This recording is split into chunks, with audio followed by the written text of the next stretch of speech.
పూజించే ఆ కృష్ణ విగ్రహం ముందు ఒకే ఒక దీపం వెలిగించి పెట్టు. నువ్వు నా కోసం కాచుకున్నావని అది చూసి నేను గ్రహిస్తాను. వెంటనే నీ దగ్గరకు పరిగెత్తుకుని వస్తాను. మన చెట్టు కింద ఒక దీపం లేకపోతే నీకు పెళ్ళై భర్తతో సంతోషంగా ఉంటున్నావని అనుకుంటాను.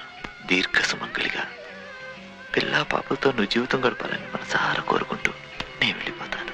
ఆ అమ్మాయి ఇంకా మీకోసం వెయిట్ చేస్తుందంటారా?